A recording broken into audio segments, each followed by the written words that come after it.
The sport of kings, better than diamond rings.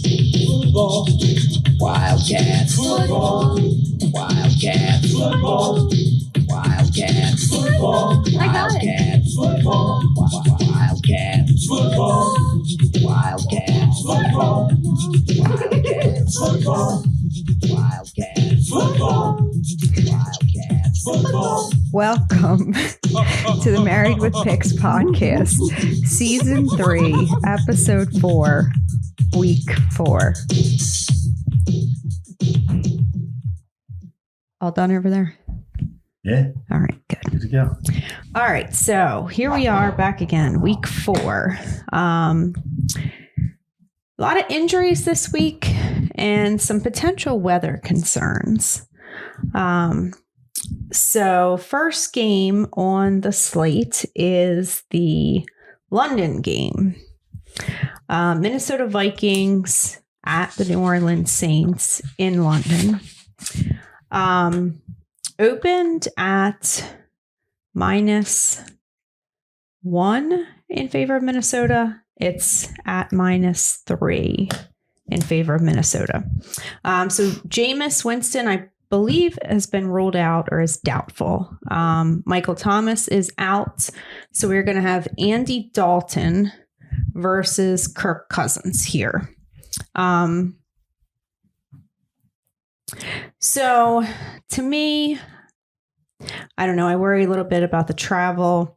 And I don't know if you would consider, like, you have the whole primetime Kirk Cousins, primetime Andy Dalton thing. Do you consider a London game like a primetime game? It's not a night game, but it is an island game. By definition, for me, prime time can't occur at 9 in the morning Eastern. Okay. So prime time to you means evening? It doesn't mean like a nationally televised game. No, but that's probably how it's more accurately defined, and I would say, by the NFL. What time is it actually in London when they play this game? I mean, NFL considers this a primetime game because it's in London and they want to, sell that aspect. But what time is it in London? Do you know? It's like 5 hours. So 9 o'clock, you do the math, it'd be 12:30 is 3. And okay, so it's like a 1 o'clock? Like 1:30, 2:30. Okay. All right. So to me, I would worry a little bit about the Saints defense, but the Saints defense hasn't been playing as well as they have in years past. So I'm going to have to take the Vikings here. Up to 3. If it goes above 3, I'm not sure I want to get involved. Yeah, these are always tough games because it almost comes down to who travels better, right? Not and apparently who's the better team. The Saints left earlier than the Vikings did to kind of get settled in London.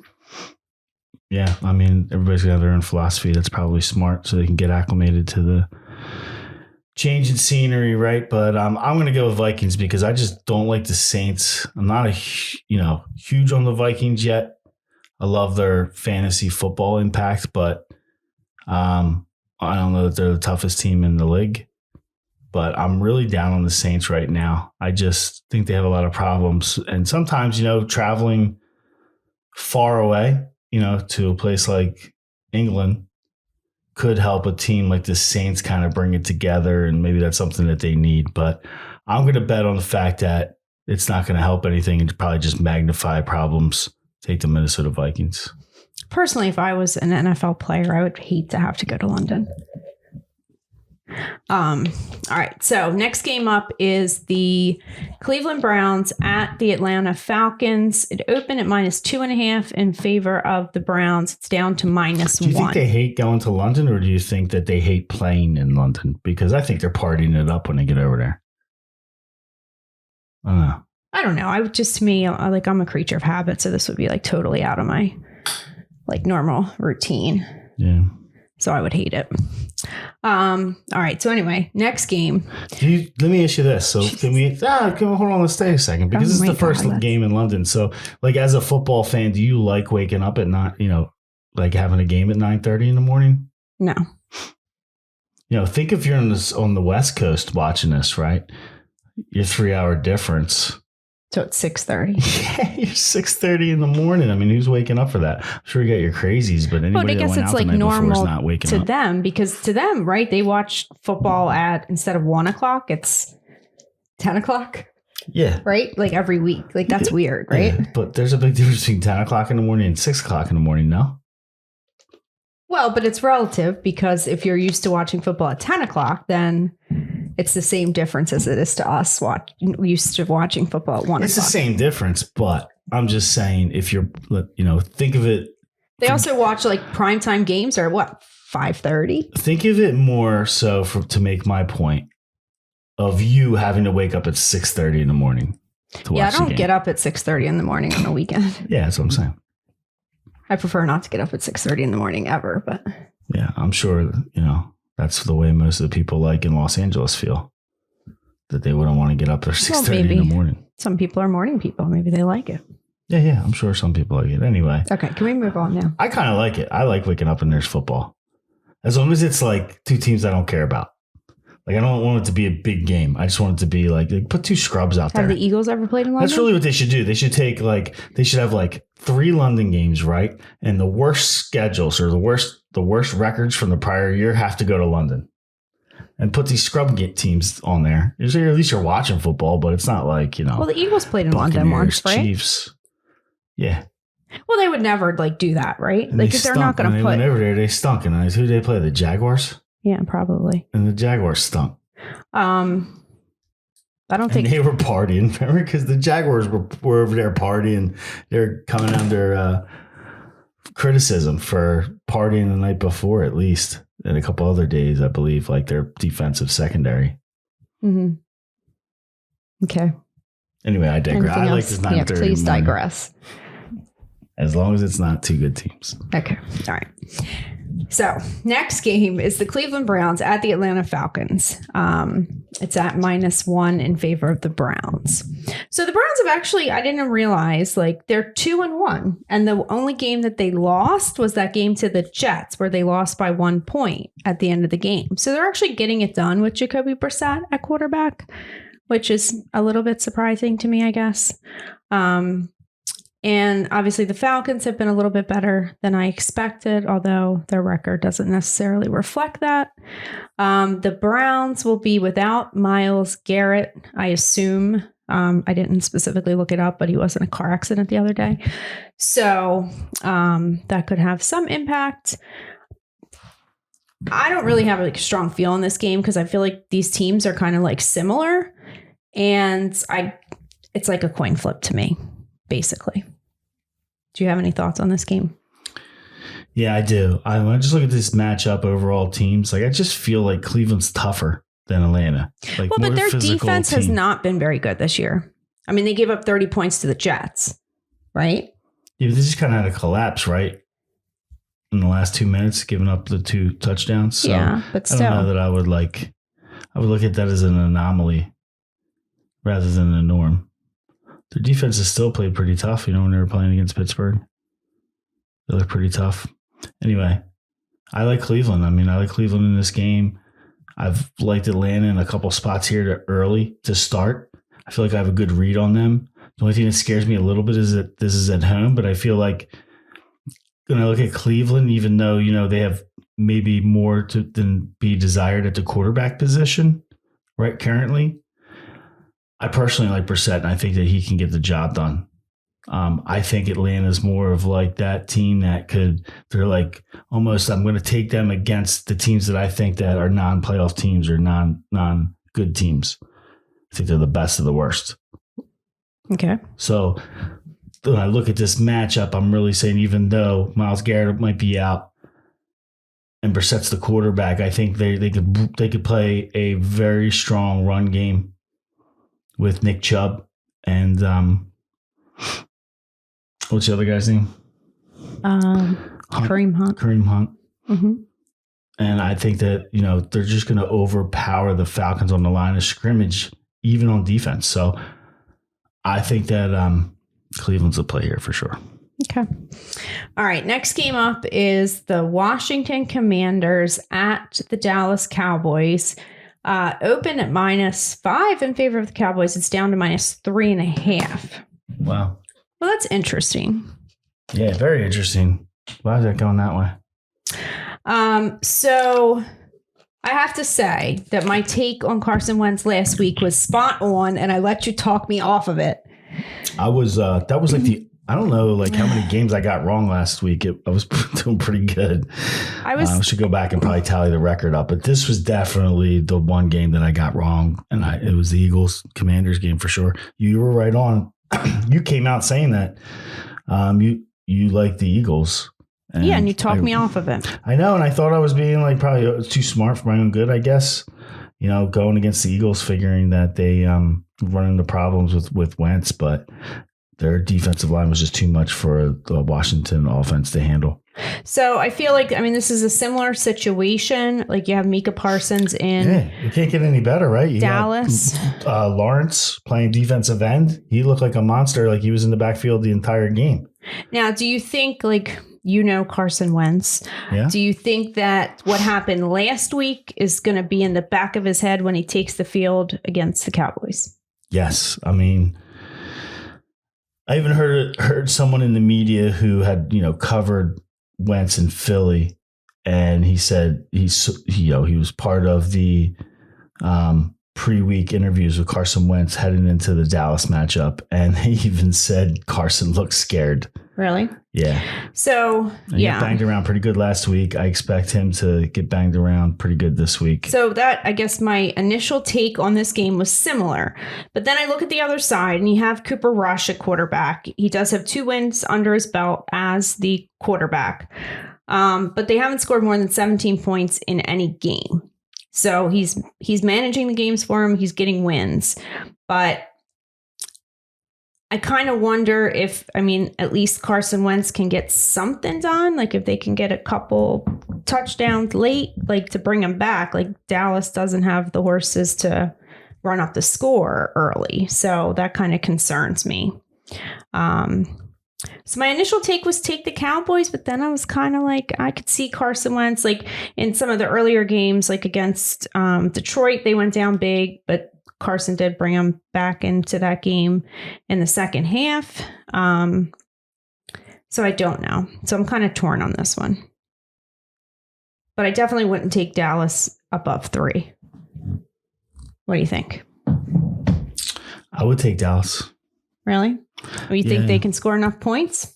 I think Carson's in trouble. This Cooper Rush kid has 2 wins under his belt. Like, does he get 3? I think Washington's going to have a hard time scoring on Dallas's defense in Dallas. Remember, Washington was playing at home last week. Well, it was kind of like a road game for them because there were so many Eagles fans there, but they played at home. Their offense looked anemic. They scored, late in the game, and I don't think they scored, 8 points. And it was late in the game. So, they were completely dominated. And the one thing that Dallas has shown in their games, even though they've struggled, is that they can play a brand of very physical football on the defensive side up front. So I think Vegas had this right at 5, expecting it to maybe go up to 6, and this is going the other way. So I like Dallas. Yeah, see, I'm kind of torn. I got my final take is Washington, but I don't really feel good about it. I just don't see Cooper Rush being able to score enough to cover that and not let Carson Wentz get back in it, even if it's in garbage time. I love the way you're thinking about it. And coming off that bad win, typically this would probably be a good spot for Washington. But I don't want to say that I was disappointed. Watching the game last week, Carson did not look good. And he's regressed since he's come into this league. And I almost feel like he's got 1 foot out of the door. I expected more out of him last week, but he's doing everything that he did wrong in Philadelphia, like holding the ball. Well, he's taking on hits that he should have nothing to do with. He just plays very haphazardly. He's going to end up getting hurt, and Well, I mean, my Who knows if he'll personal get another take on chance. Carson Wentz is that he's not going to change. Like, No, he's not. He's not going to change. He's so too old to change now at this point. He's shown no. Like I said, he's holding the ball. He was holding the ball even longer last week than he did in Philly. You know, where he could have had plenty of time to just throw the ball away or make a read and hit somebody with a pass, and he was just holding the ball. okay. All right. So you like Dallas. I gotta go Washington. It doesn't feel good, but I just don't see Cooper Rush being able to score enough to cover. All right. So next game up is Seattle at Detroit. It opened at -1 in favor of Detroit. It's up to -4. I imagine it'll go back down because we do have DeAndre Swift is going to be out for the Lions, and Amon-Ra St. Brown is also already been ruled out of this game. So my initial take, of course, was Lions. I'm a little bit concerned about those two being missed. And I also think Josh Reynolds is questionable too. And that would be the guy that came from LA who played with Jared Goff. So at least if he didn't have St. Brown, at least he would have Reynolds. The tight end has some injuries. So TJ Hawkinson. Yeah. I imagine he'll play, but I don't know how effective he'll be. He hasn't been too effective so far this year. So I'm going to stick with my guts and just take Detroit, but those injuries are a little bit concerning. I just don't trust Geno Smith. I mean, both teams have bad defenses, so I certainly think it could be some scoring. So I trust Jared Goff more than I trust Geno Smith. What's your take? It's tough with Brown out. You know, that's somebody that St. Brown. That's somebody who he targets a lot. So it's kind of got me. This is a tough one because I want to take Detroit. I like Detroit, but the line was 1, came out 1, and has moved to 4. So everybody loves the line. Exactly. But I think don't you think it'll go back down because those guys were just ruled out today? I don't think it's going to go back down. Well, it might, but I mean, I think getting more than 3 points, I'm leaning towards taking Seattle. And I don't want to do it, but I think the play here is Seattle. The lines move too much. Well, and I think this is 4, I would take Seattle. One of the early games where the money is quite lopsided in favor of Detroit. Everybody loves Detroit. I get it, Yeah. So 74%. I mean, I have Ramon St. Brown in just about every league that I'm in. You have who? What is his name? Ramon? I took great pleasure in the fact that I said it right. St. Brown? It's Amon-Ra St. Brown. Amon-Ra. Yes. I love Amon-Ra. I can't pronounce his name, but I drafted him in every league. You can't pronounce anybody's name. And it was paying off until this week, and now he's out. All right. So I like Detroit, but then I had to switch over to Seattle. I'm going to take Seattle officially at 4. 4? Yeah. All right. It's too many points. I got to get some back at some point because you're 4-0 on me on the bets. Oh, did you verify from last week? Well, I was just looking at it and I didn't mark it, but I'm fairly confident that you had the Dolphins, I had the Bills, and you had is it the Bears? I just looked at it. Yeah, and I had the Texans. I'm pretty sure that's what it was. Yeah. So I hate to do this to Detroit, but I'll bet you on this one if you want. All right, but I need 4. All right, I'll give you 4. That's what it is. All right. I'll bet you. Okay. All right, I'm going to write this one down so we don't forget. All right, next game. Tennessee Titans at the Indianapolis Colts. Open at -1.5 in favor of the Colts. It's up to -3.5 in favor of the Colts. So this is a division game. Titans bounced back last week, got the win over the Raiders. They have won 3 out of 4 matchups against Indy in the last 2 years. Titans have some issues with their offensive line on top of all the other issues they seem to have. But they did show that they can compete last week. And I just think Matt Ryan is this year's Ben Roethlisberger. Honestly, I just think he's done. I just don't think he has it. And they had the big win over the Chiefs, which I think was the football gods intervening more so than the Colts being a good football team. So at 3.5, I got to go Titans. What you got? I don't know. I gotta feel like I gotta lay into you a little bit here because this is at least the second week, maybe the third week in a row that you've referenced Matt Ryan as this year's Ben Roethlisberger, and I beg to differ because you're just saying because he had this stuff. No. Let me talk a little bit because you're disrespecting Matt Rine. Matt Ryan is getting. You need some time to get this team into an offense. He don't have no time. They just had Carson Wentz, who was basically just freelancing the entire time that he was a quarterback. They have had no consistent offense under Frank Reich. And you got to give Matt Ryan time. He's not cooked. I think he showed last week that they're starting to get some synergy together. Can I ask you a question? His number one receiver was out week 2. And he looked good last week. Did he look good? Have you watched any game that Matt Ryan has played this year? Have you actually seen any of the games? I've seen highlights. And so you're telling me that you saw highlights of Matt Ryan? I've seen lowlights of Matt Ryan. Exactly. But I know that Matt Ryan, just as a matter of time, that he gets his timing offense down with his new offense, his new offensive coordinator, his new head coach. It's horrible to say it. Given him the reins. It's horrible to say it, but it's a step down having Matt Ryan in there this year from having Carson Wentz last year. I was just going to ask you, who would you rather have? You would rather have Carson Wentz. I mean, Carson Wentz did put up some stats last year. I mean, he didn't have a bad season. He had a bad last 2 games when he was playing, right? Yeah, well, it was that Jags game that did it.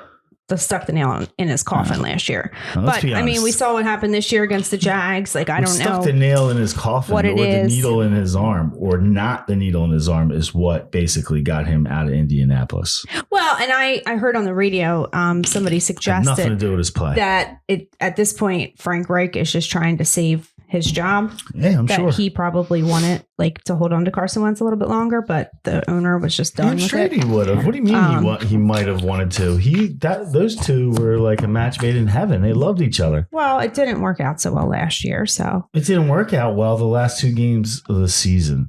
And Irsay just made the call to get rid of him because he didn't like him, and it was most likely because he refused to get vaccinated. Anyway, we'll move on from that point, but I like Indy here. I think you need to give him time. Matt Ryan is just going to get better and better. And let's be honest. This isn't last year's Titans. This isn't the year before last year's Titans. This isn't the year before that year's Titans. No, it's not. Unfortunately, it is. That has been the Tennessee Titans in the last 3 years. It is. So I agree.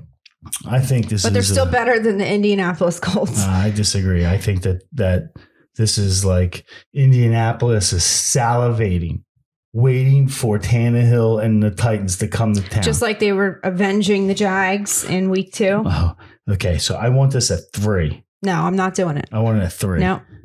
Yeah. Nope. Not 3.5. Not this one. No. What do you mean not this one? You're all over the Titans, and this is your team. I'm not jinxing the Titans. I'm not jinxing them. Derrick Henry. I'm not jinxing the game. Derrick Henry can't do anything because everybody's playing the run because Tannehill can't throw. I don't care. He's going to rip off a big one. Brown. His first big run of the year. Come on. No, I'm not going to jinx him. I'm going to get jinxed. I'm a jinx. I'm not going to jinx my own team. Come on, Derrick Henry. All right. We got to move on because we're already 25 minutes in. Take the Colts. All right, next game, Chicago Bears at the New York Giants. Open at -2 in favor of the Giants. It's at -3. Now, this is one of the games that can be affected by the hurricane. So right now, it is expected that there will be light rain and wind, but not like significant winds, like 15 miles an hour. So for the Bears, David Montgomery, I think, is already ruled out. It will be Khalil Herbert, which he played most of the game last week. So I don't think that is a step down, might even be a step up.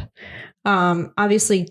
And then the Giants have lost a couple of their receivers. And there's some drama going on, like that Tony guy who had flashes last year. Apparently, like he's really in the doghouse with Dable. Galladay, who I think is... Are you talking about the receiver? Yeah. From Florida? Yeah. Yeah, he was strong. He looked good last year. I thought he was. Yeah, but he's really in the doghouse. But they lost Sterling Shepard and I think somebody else. I don't even know who their other receivers are, to be honest. Did you see that injury? We were watching that, weren't we? No, I don't remember seeing that. It was horrible. I think you had your head down working. But yeah, I mean, he's just basically running down the sideline, not even like engaged with a defender. Mm-hmm. Defender's probably 5 yards away from him, and he just came up lame. Okay. Well, he's kind of non-contact injury. They're the worst ones to see. Yeah, he's in trouble because he just came off a torn ACL. So, two teams that kind of run through the running backs. I kind of think, to me, I guess it comes down to coaching. So I definitely think Daboll is a better coach. Let me ask you this: Bears, Giants. Don't look at anything. Which team is 2-1?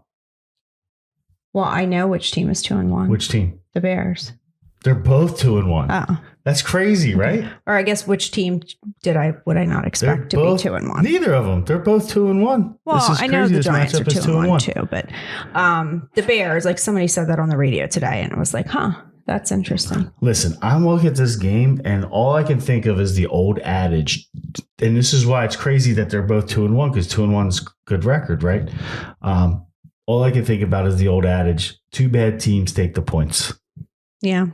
Because even though they're 2-1, I think these are two bad teams. When this shakes out, both these teams will be sub 500. They started 2-1. You got to remember the strength of schedule. You're playing fourth place, fifth place schedules, third place schedules.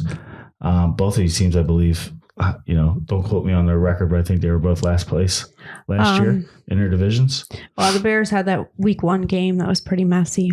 Yeah. So anyway, I'd say two bad teams on this matchup. Take the points. That's the Bears.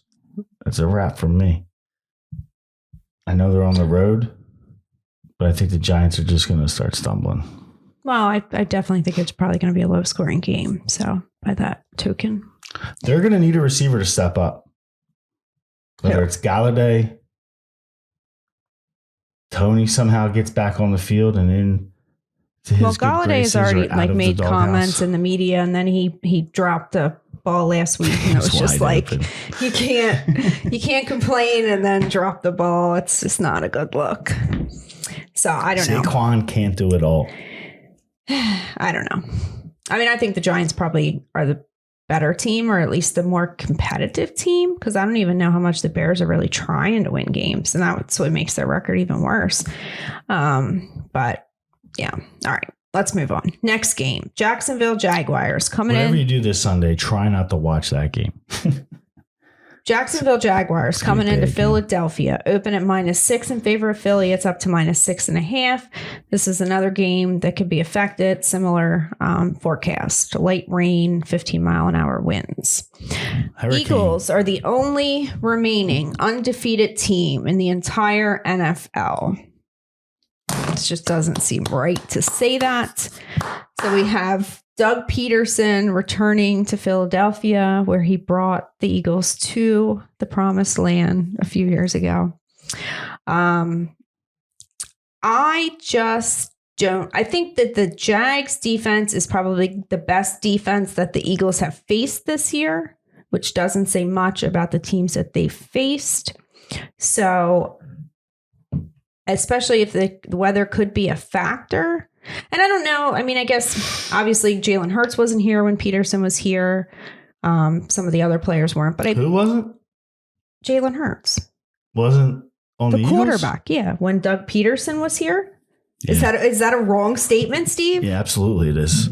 Huh? Absolutely it is. Doug Peterson's the one that sat Carson Wentz and made a decision to sit Carson Wentz for Jalen Hurts at the end of his last season. Okay, technically, and because he did that, he probably got fired.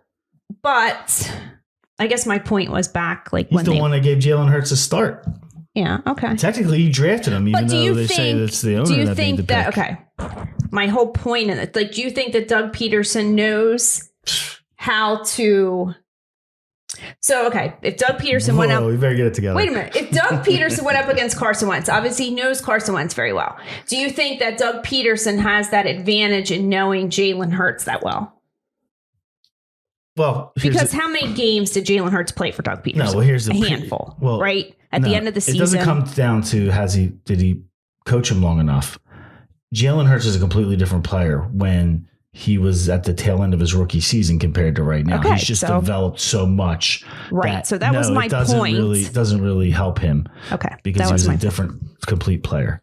Okay. His weaknesses back then are not necessarily his weaknesses now. Okay. So that was my point. Yeah.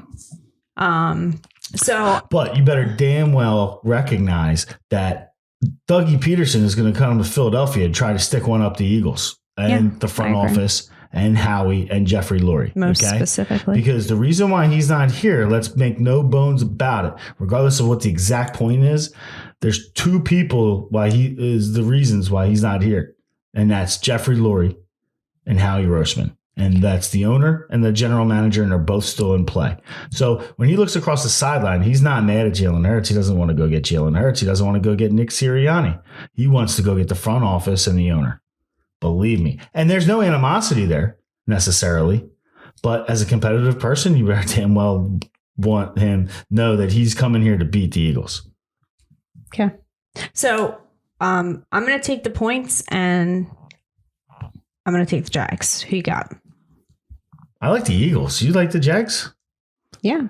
Well, first of all, if it's going to rain, it definitely favors the Eagles because their strength is in the their strength is on both sides of the trench. Because I also think that how great is the Jaguars' offensive line? So that's what you got to look at is their offensive line versus the Eagles' defense. I feel like you can run on the Eagles, like we saw DeAndre Swift did it, and I feel like James Robinson can do it, and I feel like Doug Peterson can.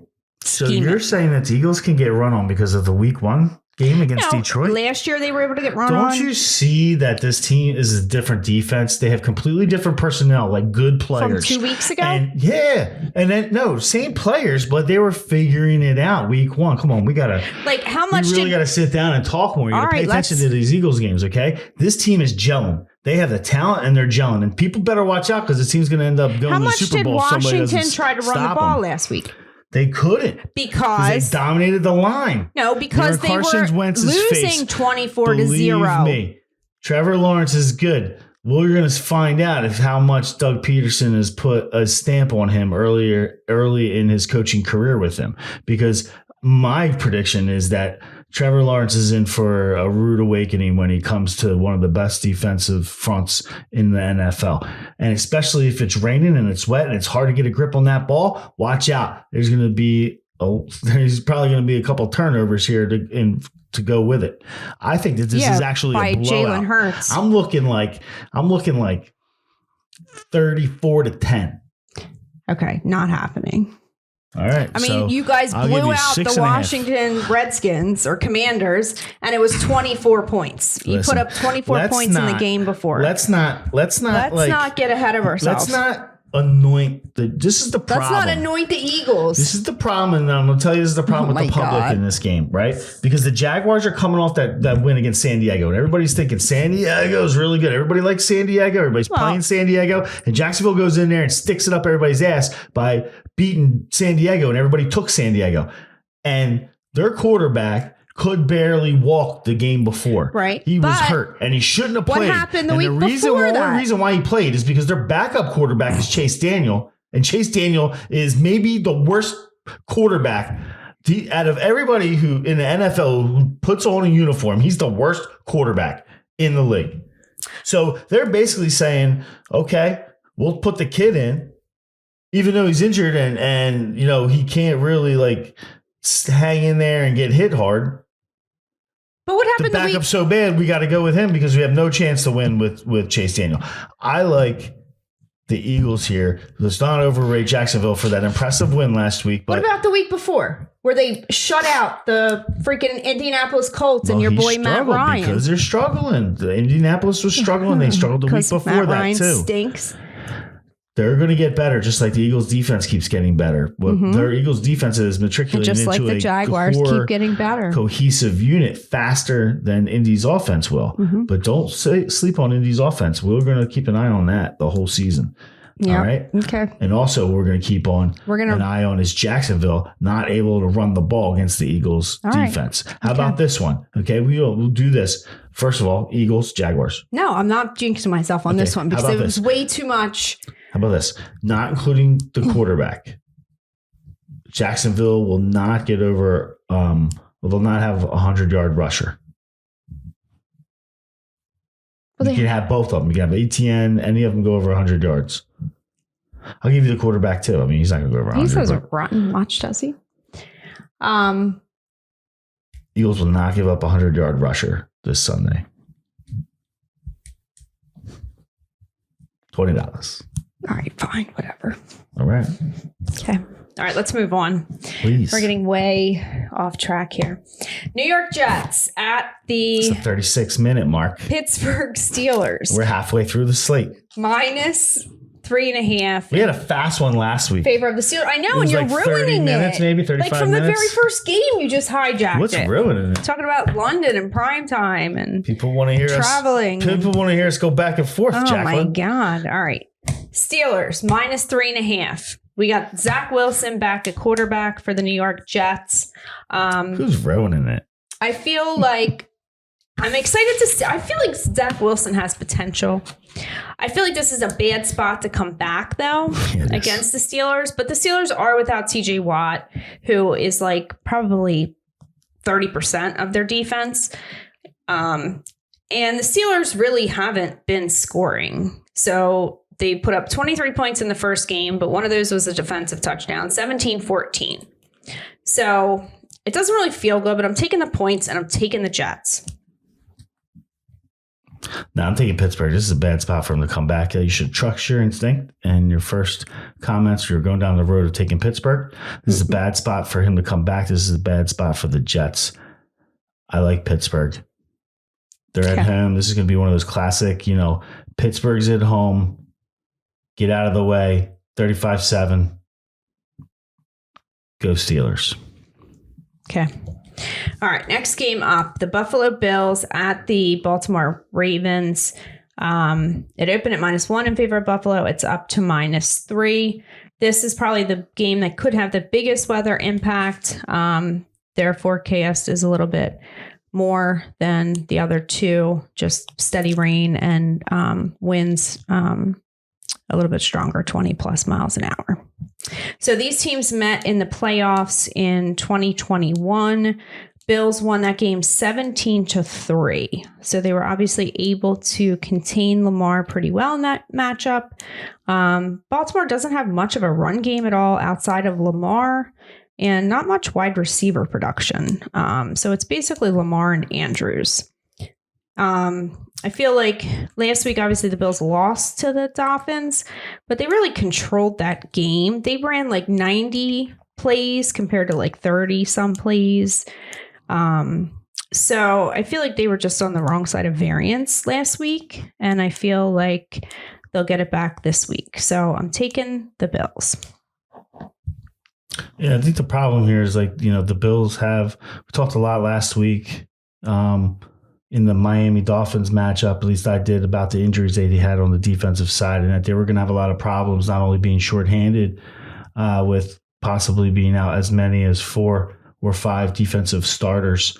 The fact that they were going down to the fact that they were going down to Miami in the hot weather. Right. No, they only gave up like 21 points, right? But they were playing in the hot weather. So going down from Buffalo, a little tough early in the season is going to test your endurance.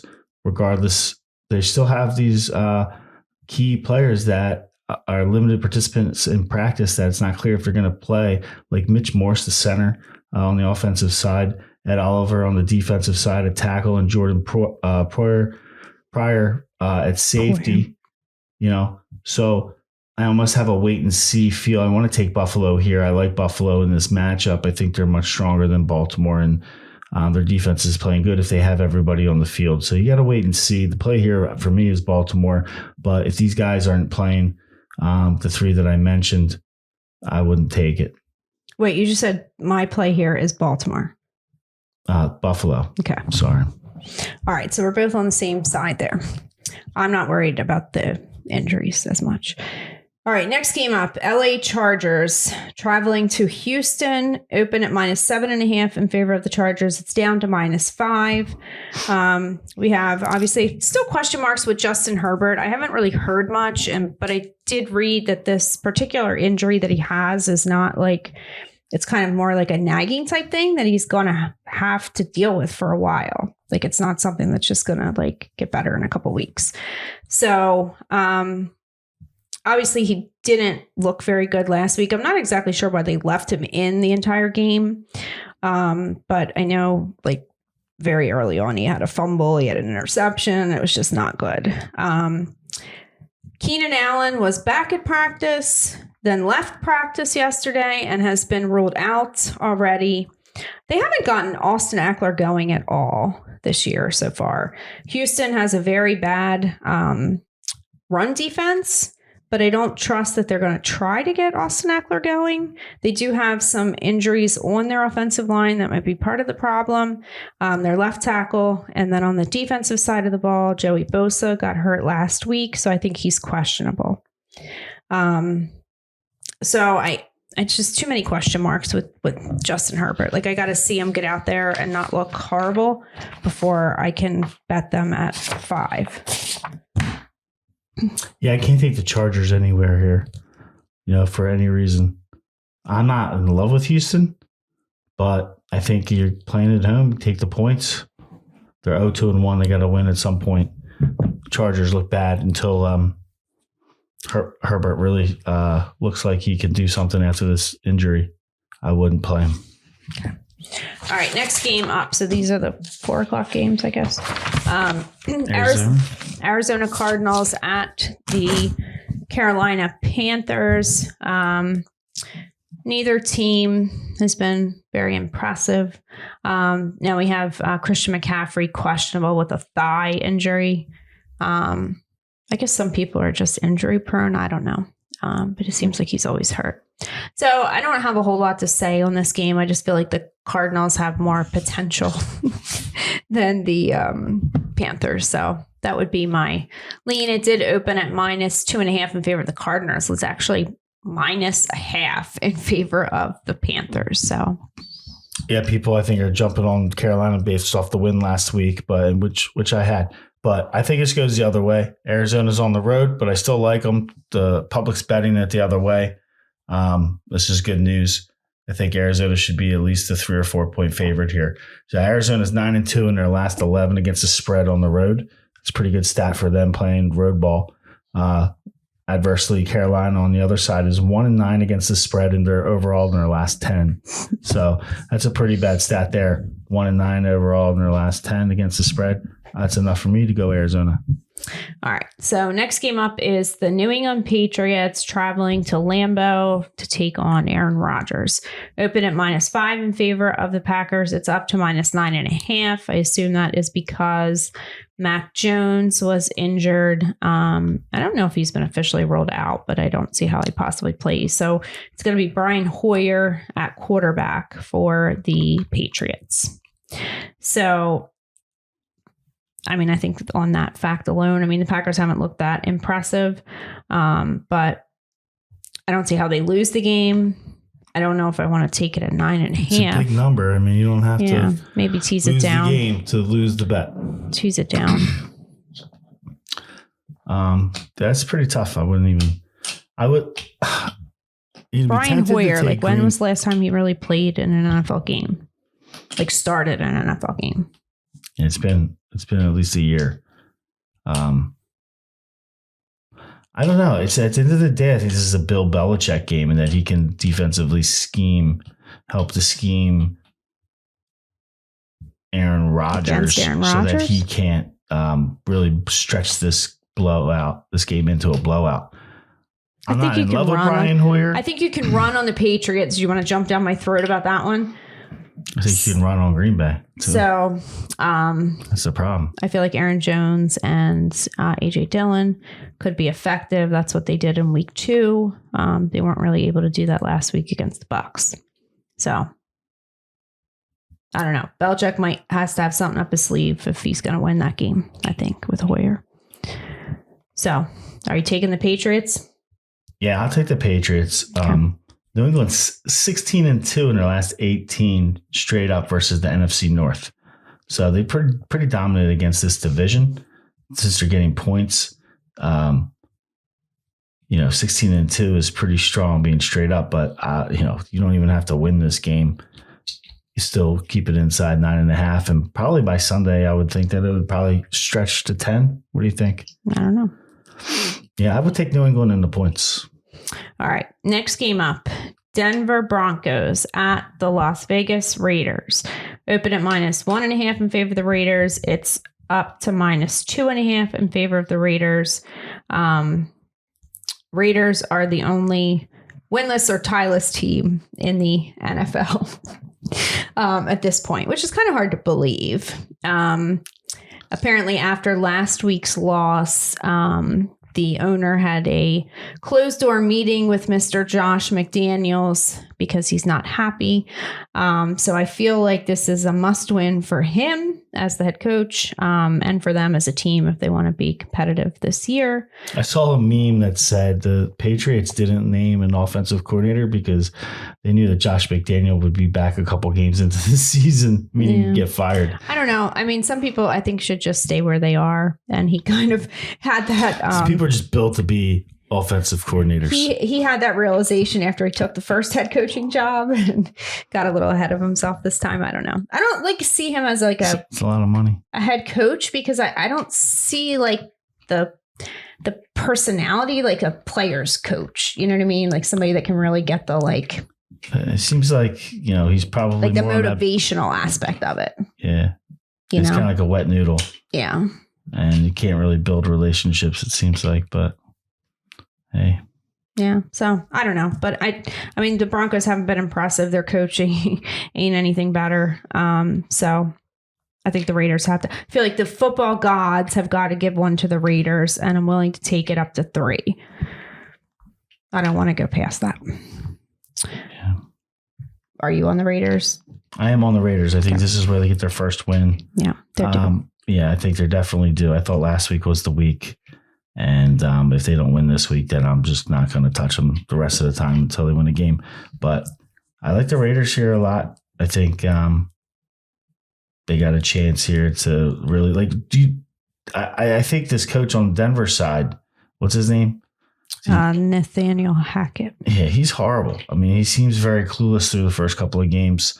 I saw a suggestion. He has some connection to Aaron Rodgers. So there was the suggestion that they brought him in to try to lure Rodgers to Denver, and that didn't pan out. So they're stuck with him. Anyway, I like the Raiders. I think Denver on the road, they're going to have their hands full. Give you a couple stats that go against them. They're 2-5 against the spread in their last 7. Denver's 1-8 in their last 9 against the spread versus the Raiders. 1-8 in their last 9 against the spread versus the Raiders. Wow.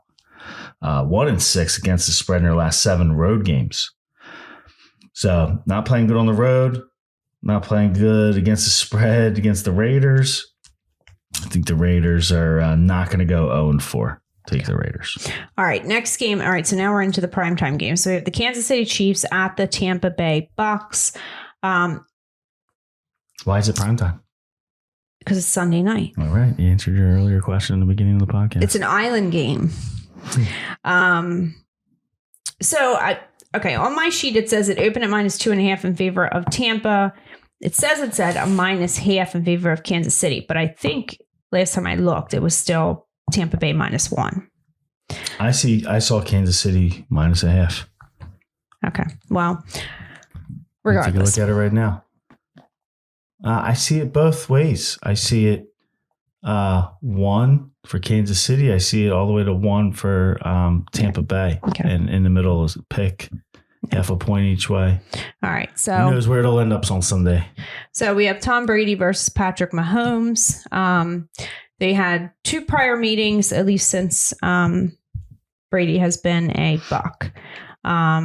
They lost by 3 in the regular season matchup, and then they were able to stop Mahomes in the Super Bowl, limiting him to a bunch of field goals, I think.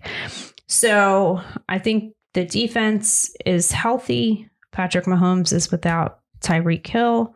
So I think it seems like everybody's on Kansas City here and talking about all the injuries and Tampa and all that stuff, but they're getting Mike Evans back. They say that they held Julio out last week just to make sure he's 100%. So we'll see how long that lasts. Chris Godwin is expected to play. So other than like the offensive line issues that they've had basically since the get-go, I don't see where all these injuries are. Patrick Mahomes has a bunch of fucking scrubs that he's throwing the ball to, other than Kelsey. So they don't have much of a run game over there. So I don't know why everybody's on the Chiefs, but in these primetime games, I like to go against where everybody else is and against where the money is. So I'll take Tom Brady and the Bucks all day. I like the Bucks too. Okay. I mean, I just think that this is a spot for them. I love watching Andy Reid coach against Tom Brady. It should be interesting. But Tampa Bay all day.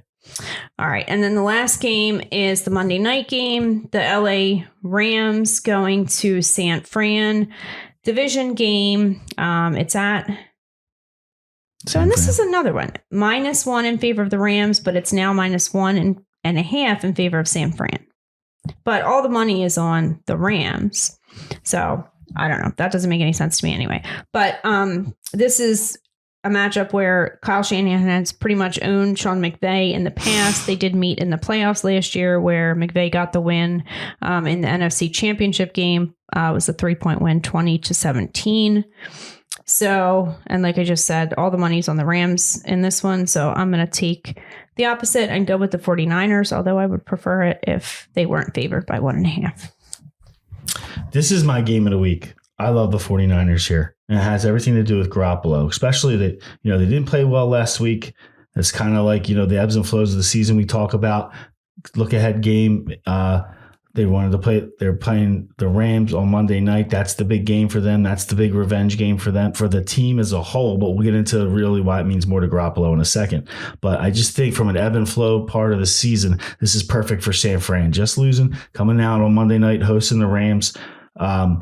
Definitely revenge, as you mentioned, that they won by 3 points in the NFC Championship game. So let's just talk about that for a second, because that was the last time until recently that Jimmy Garoppolo was the starting quarterback for the 49ers. So Garoppolo takes his team, the 49ers, all the way to the NFC Championship game, right? In the fourth quarter, has what, a 14-point lead? Yeah. In the fourth quarter, they give up, I think it was a 10-point lead. They give up 14 points in the fourth quarter, 13 points in the fourth quarter.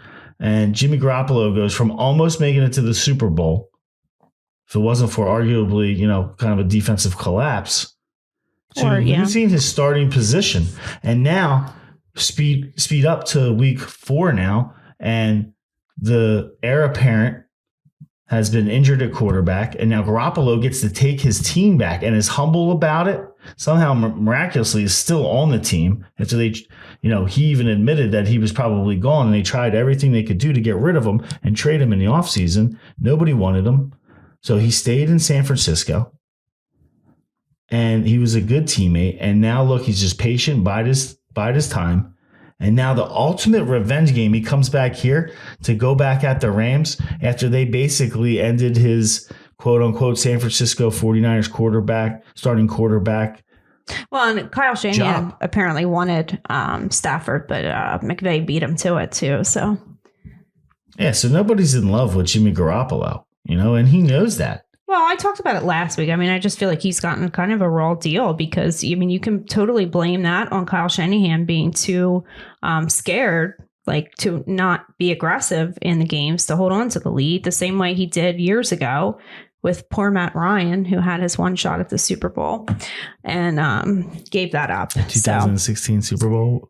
The 28-3. So, Collapse at I halftime. feel like Jimmy has definitely gotten a raw deal, all things considered.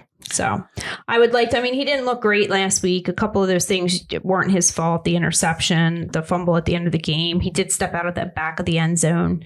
But, he also didn't really participate in training camp. They literally had him in like a separate facility, like with like the scrub, like people, like of the organization, like doing his own thing. He's been extremely humbled and has been elevated back to starting quarterback. That's a dangerous combination. We're going to see exactly how dangerous this Monday night. I'm going to give you some stats here to prove this point before we go. All right. San Francisco, on the San Francisco side of the house, and on the Rams, all pointing to a San Francisco win. San Francisco's 5-0 against the spread in their last 5 games at home. They're 6-2 against the spread in the last 8. All right, very strong. Rams 1-4 against the spread in their last 5 overall games. 0-5 against the spread in their last 5 versus San Fran. 0-5, I'm going to repeat it. 0-5 against the spread. Last 5 versus San Fran. Take San Fran. Like you said earlier, they got him in the NFC Championship. It was a bad go. They were winning all the way up until the fourth quarter. Shanahan has McVay's number. That will continue Monday night, but mostly because Garoppolo is the most motivated person on the field. All right. Don't let us down, Jimmy. All right. That's going to do it for us for week 4. Remember, if you're watching, like us on Facebook, subscribe on YouTube. Feel free to leave us a comment. And we'll be back next week for week 5. Peace out.